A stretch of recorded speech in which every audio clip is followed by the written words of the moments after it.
Hello ladies and gentlemen, Phil Croshaw here. I was doing a coaching session recently, and I was asked what I thought were the really important or most important qualities that people need to succeed in business, and in particular to succeed in setting up and running their own business, and obviously an online business.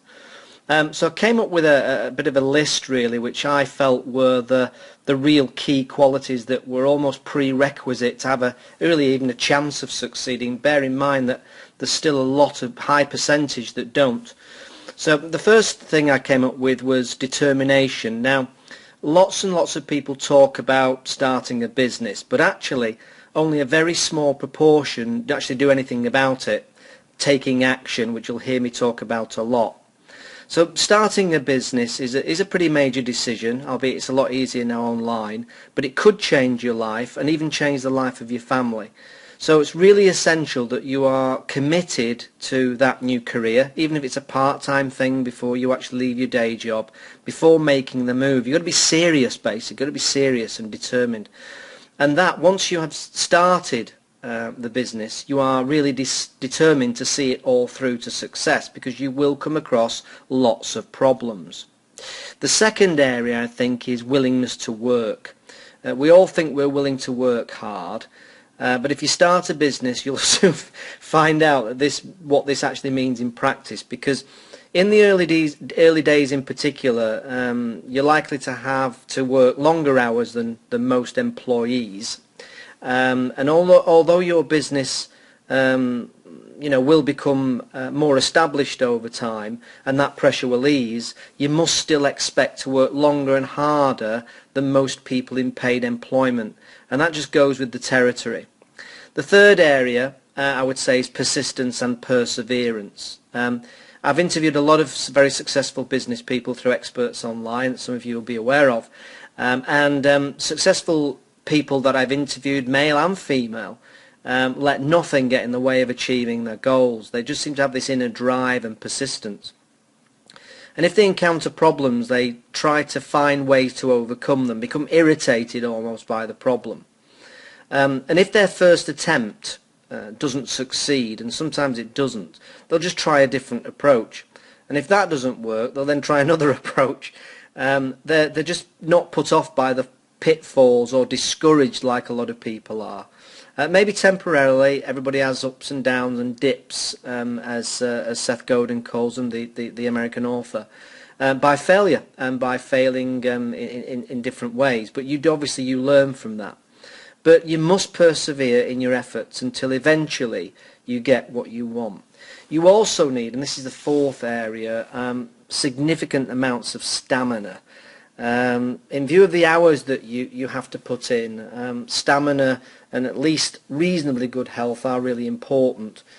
People running businesses really do have to avoid taking time off for sickness, if at all possible, because when you're not working, you're not earning and you're not driving your business forward.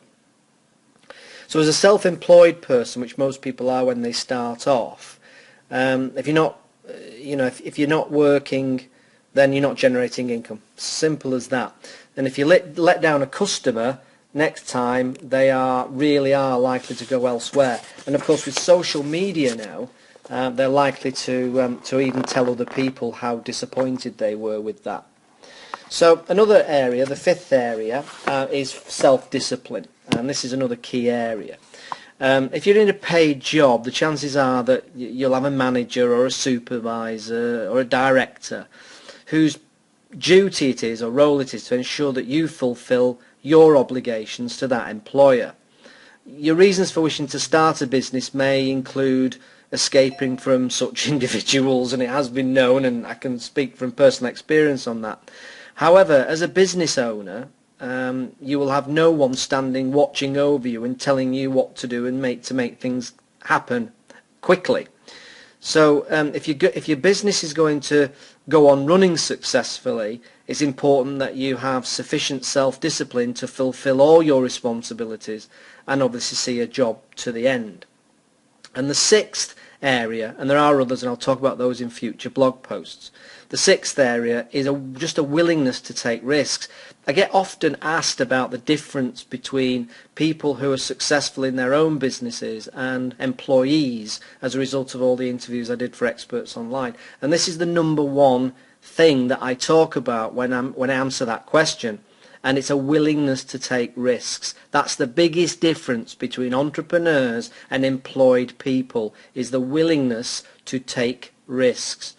The truth is that all business owners, online business owners and offline business owners, all have to take calculated risks at various points. So in a job you have the relative security, even in this day and age, of a regular wage or a salary. But as a self-employed person, there's just no guarantee what income you'll get from one month to the next. And I've been in situations myself where one month I got like £500 in, and another month I got £8,000 in. So it can vary quite considerably. You'll consistently find yourself having to make decisions about where and how to advertise, which areas to specialise in, when to invest in new equipment and technology, and so on.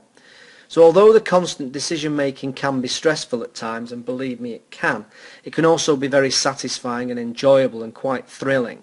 So solving problems and making decisions can give you a sense of power and confidence, especially when they work out. So you have to be prepared to take calculated risks as part of that process. So I hope you've got something out of this post, and as I always say, until next time, this is Phil Croshaw. Bye for now.